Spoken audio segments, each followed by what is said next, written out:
Right, onto the Mega CD, which is an add-on for the Mega Drive, or Sega CD as an add-on for Genesis. Obviously I've got to put that in so that nobody gets confused. Now, it comes in two different models. Well, three technically, but only two as an actual add-on. You've got the first model, which is a big, massive thing. Looks really intimidating. The trouble with this one is it is the most unreliable of the models of Mega CD. So do bear that in mind. If you want to buy one, sooner or later it is going to fail and you are going to have to repair it. It's not an amazing deal to do, but the cost of the lasers for these things have gone up and up and up in recent years, and it will be very, very expensive. To actually repair them isn't too difficult, but the cost of a new laser to do it is going to run you quite a lot of money. To be fair though, probably not that much more than any of the other sort of lasers from this time period, so it's not too bad. Then you have the second model, the Mega CD2, which is smaller. It's more reliable. It's also a top loader as well, which means less moving parts, which again adds to the reliability. And I think it looks better as well. It just looks a little bit cleaner. I don't know, the behemoth that is the Model 1 and then reduced to this thing. Now, hardware wise, the Model 1 is arguably the more stable model. However, I'll go on to explain why that doesn't really matter for the purposes of for things that you can actually run on it. It's not really an issue. There's also a third console really that falls into the official Sega releases of Mega CD. I know there are, before anyone puts it in the comments, I know there are weird things out there like the JVC XI and things like that. Now, that's not a Sega machine. It's produced under license, and as I explained in the Mega Drive video that hopefully you've seen before this one, if you count stuff that Sega licensed out to third parties, this video is going to go on for several hours, so I'm not going to do that, and I think most people that actually collect Sega stuff aren't going to do that either. But if you're sitting there in your Sega gaming chair, produced under license, using your I can't remember what the thing's called, but you put a circle of things on the floor and you have to, the activator, I think it's called, the Sega activator, obviously not really made by Sega, produced under license. If you're the sort of person that collects that stuff, this video is probably not for you, because you've already bought everything you can get your hands on anyway, whether it's any good or not. So feel free to ignore this if you've filled your room with that kind of third-party rubbish. Anyway, the final model. Sorry, it's getting late here, and I'm really getting quite tired at the moment. I've done a full shift at work today, and I'm pretty knackered. Anyway, the Multi-Mega is the other one, called the CDX, I think, in America. And this is basically a portable device. And it looks really cool. It really, really does. It looks really cool, really snazzy. Arguably, it's not that well built. I don't know anyone that's ever had a problem with one of these, of the two people that I've known in my entire life that actually own one. That's by the by. But what was fun about this is it was actually marketed as the Mega Drive Mega CD console. That was a given. It was obviously marketed as that. But part of the marketing behind this was that you could put batteries in it and use it as like a portable CD player, like a CD Walkman, effectively. Although it is 3 times as heavy as a CD Walkman. I don't know why you'd ever do this. And also, I think they missed a trick because you couldn't actually play the games from battery, which I think, it's missing a trick, really. But I don't know how long batteries would have lasted playing a Mega Drive game. I'd imagine probably equivalent to something like they would in a Game Gear. So you would at least got 2-3 hours maybe out of it. Especially bearing in mind that it didn't have an internal screen. You'd still have to connect it to a television. So, I don't know. The problem with the Multi-Mega is there's absolutely no problem if you want to play Mega Drive and Mega CD games. It will not work with another add-on that I'm going to talk about in a different video called the 32X. That will not work with a Multi-Mega or CDX, so forget it. You can't connect them up. So the Model 2 is really the model to go for.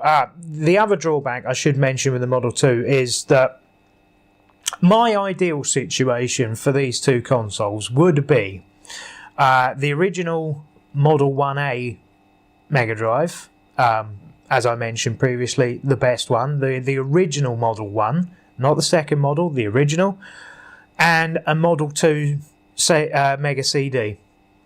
But bearing in mind that there is a plastic extender that came in the box with the Model 2 Mega CD that you needed for your Model 1 Mega Drive. And if you don't have that plastic extender, it will basically sit over the edge. It will still work perfectly fine. It will just look a bit silly as it doesn't hang over the edge, but, there's a gap. It does look a bit silly if you don't have the extra piece of plastic. So if you're buying one second hand, make sure it comes with that. Because if you want the best setup, you're going to want that original model, the original Model 1 Mega Drive to go along with your Model 2 Sega CD.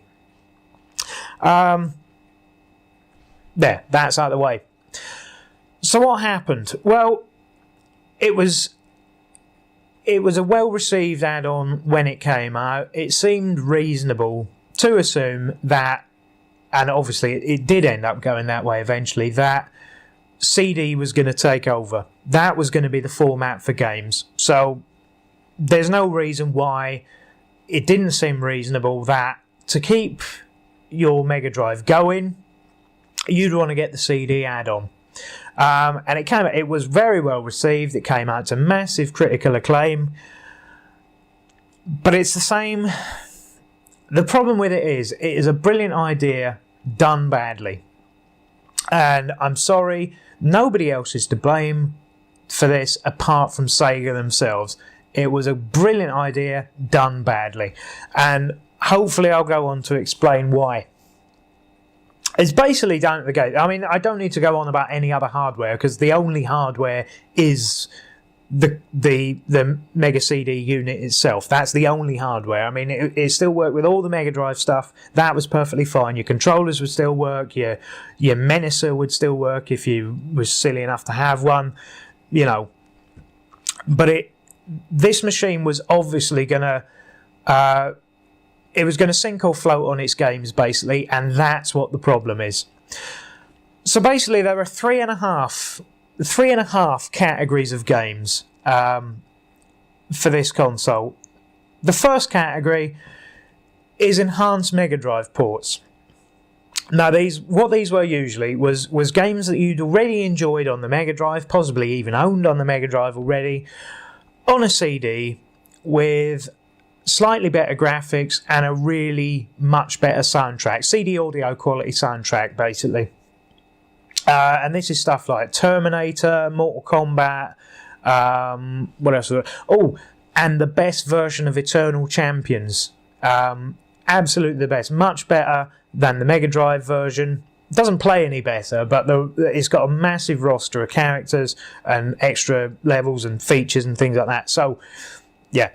That's one of my picks for games for this system, if you do want one, is the best version of Eternal Champions, although that will set you back an awful lot of money these days because everyone knows it's the best version. But yeah, Terminator, Mortal Kombat, Eternal Champions, stuff like that.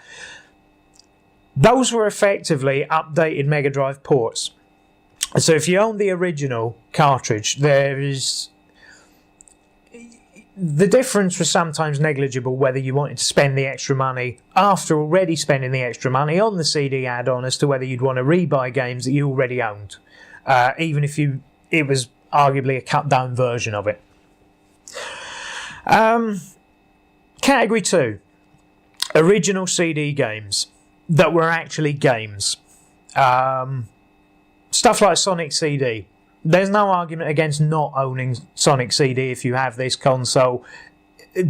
Just buy it. If you already own a Mega CD, go and buy Sonic CD. It is possibly the best game on the system.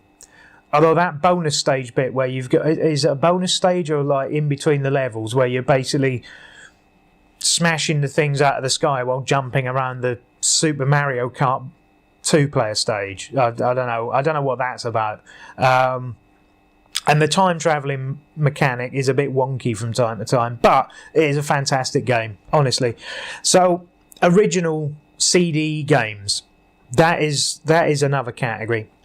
The third category, which is by far the most abundant games on this system, and this is where it starts to become really, really unfortunate. And Sega, this is your fault, because you gave away your licenses far too freely, arguably, to everyone.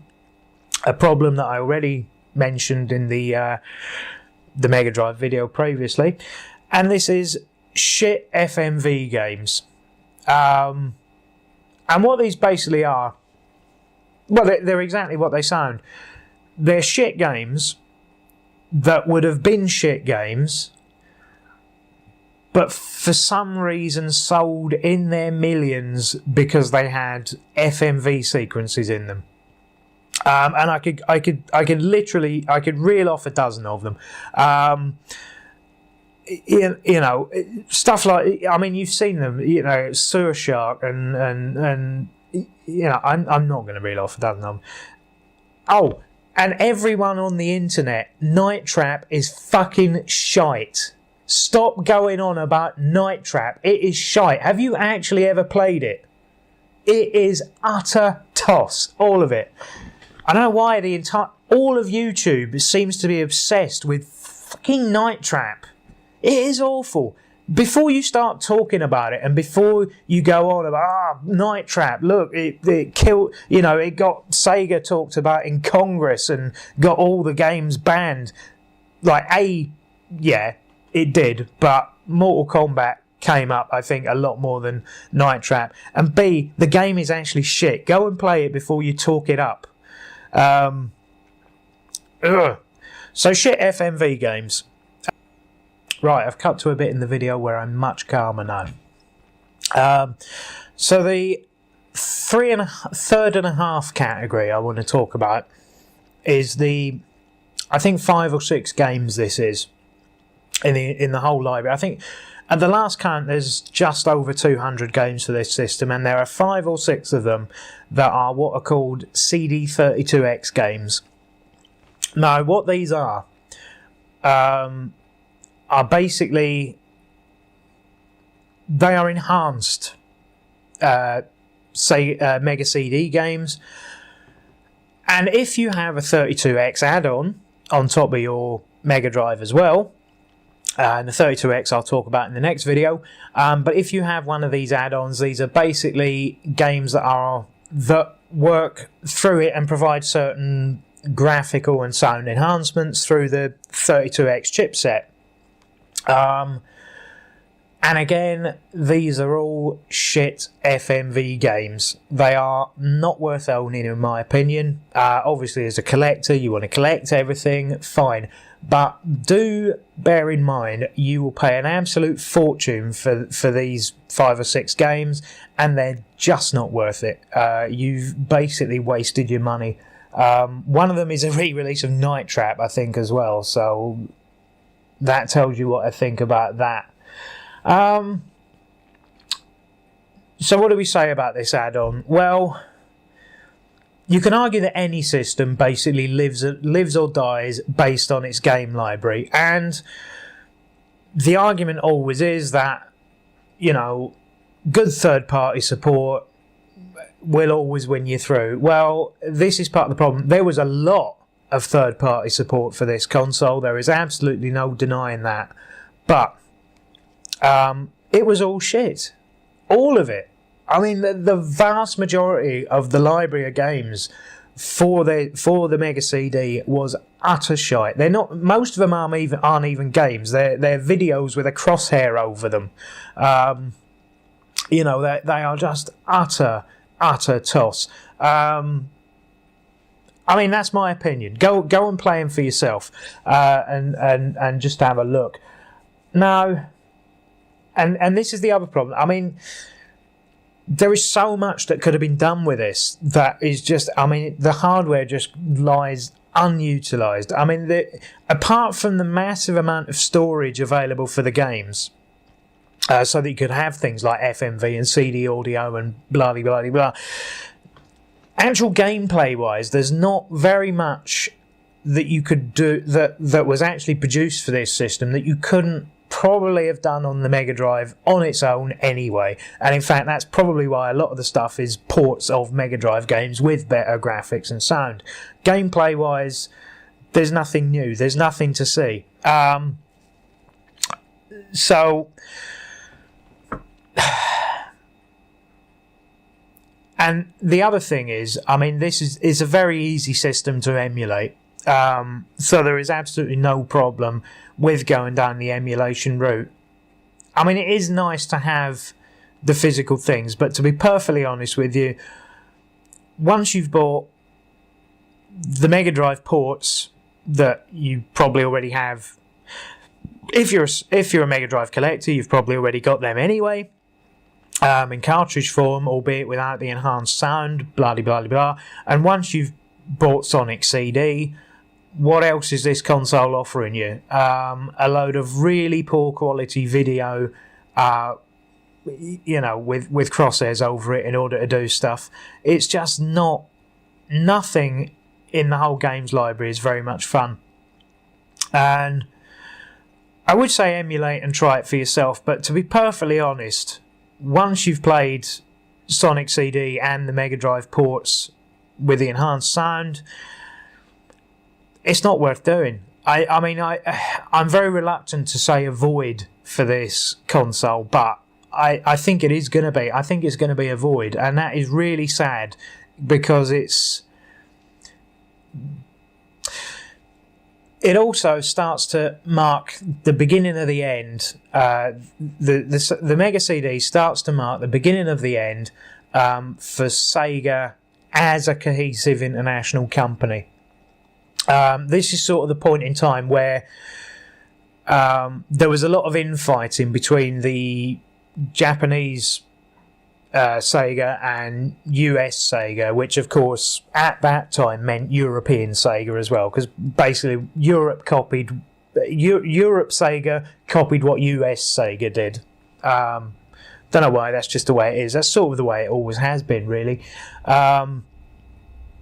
So this is sort of the beginning of the end for Sega as a company, and it's just really sad because again, it's a brilliant idea just done really, really badly, and that is nobody's fault but Sega's. They lost control of what was actually going on the console. They didn't put much money into developing their own stuff for the console, and they left most of it down to third party who were just interested in turning around a quick buck. That's it. That's why these games are all shite. They you know, most of them weren't even properly play tested before they were released. Because what are you going to play? You're going to play the actual 30 minutes of gameplay in any one game, and the rest of it's just videos that have mostly been done by production companies that weren't even working in-house for the game companies producing the games. I mean, it's silly, but that's the way it is. And it's just really sad. So that's it. It pains me to say it, but when it comes to Mega CD, I would say avoid. That's really it. No way around it. Sorry. Anyway, I will see you in the next video, which is going to be about the 32X, which, as if you know your history, is probably going to be another sad story, but it might be worth a watch. I don't know. There may actually be a light at the end of the tunnel for the 32X. I know nobody will believe it, but you know, I've got a view on it that doesn't seem to be shared by the rest of the internet, so it might be worth watching just for that. Anyway, I will see you in the next video, hopefully, where you're not too down on Sega and can maybe be picked up a little peg. So 32X video coming up. Stay tuned for that.